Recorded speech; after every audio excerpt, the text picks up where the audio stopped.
Hayop ka. Ang pangit-pangit mo. Mas makati ka pa sa higad. Huwag mo siyang kutsayin dahil sa itsura niya. Binago na rin ba ng panahon itong pag-uugali mo, Ginaya? Hindi na po ako ulit. Iwasan ko po si Dakila. Alam kong hindi mo na kailangan sabihin sa'yo, gagawin mo ang tama.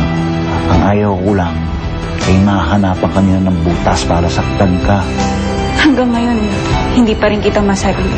Kailan ka ba magiging ganap na tao? Wala akong alam na paraan. May naaalala ko tungkol sa alaman. Ayon sa kwento, makapangyarihan ng sandata siya.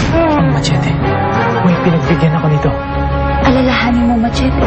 Kailangan natin ng sandata mo.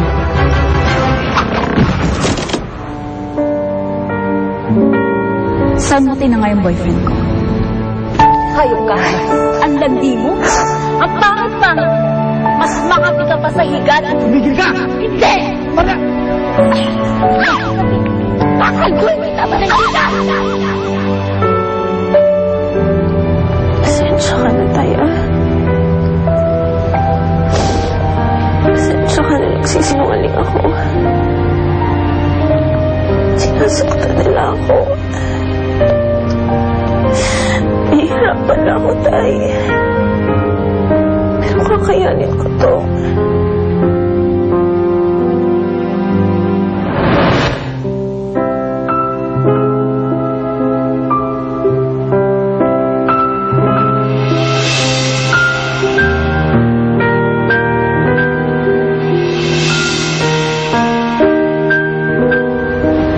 Naalala mo na ba kung nasa ng Machete?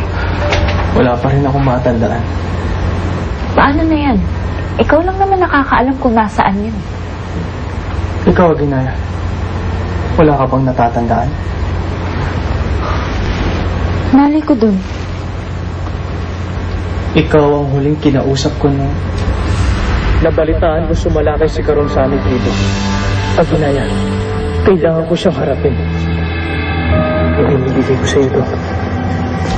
Pero ngayon mas kailangan yan. Kaya kong pangalagaan ang sarili ko. Kaya kong talunin si Caron sa sarili mong kakayahan. Masigit na kailangan mo ito upang maingatan ka nito sa sino mang maaaring sumalakay sa iyo. Upang tayo paghiwalayin. Nasa iyo ang machete. Ha? Nasa akin. Ang Ginaya ay binigay ko sa iyo bilang proteksyon laban kay Caron. Karum. Sino Karum?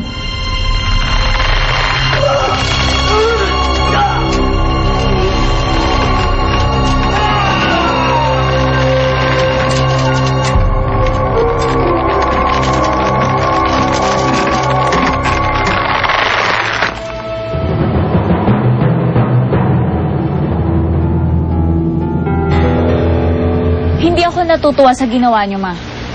Bakit mo nilagyan ng pampatulog yung gatas na pinainin mo sa akin? Marla, Iya, I'm just doing you a favor. Gusto kong makapagpahinga ka ng maayos. Yun lang naman yun. Nakapagpahinga nga ako. Bitin naman yung banding namin ni Machete. Tigilan mo na yung kahoy na yun. Hindi siya normal. Malapit na mawala ang sumpa. Magiging tao ulit siya. Eh, paano mangyayari yun? Dahil sa sandata niyang Machete, oras na mahawakan niya yun, magiging tao ulit siya. Are you sure? I'm not sure, Ma. Pero lahat ng possibilities, gagawin ko matulungan lang si Machete.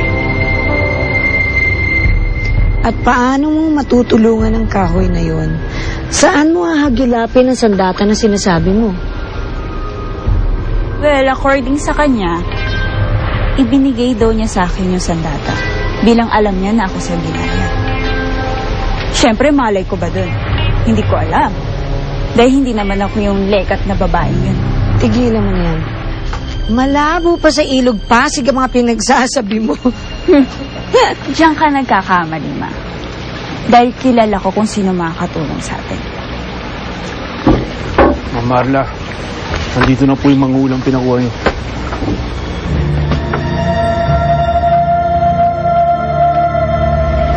Ano ang iyong nais malaman?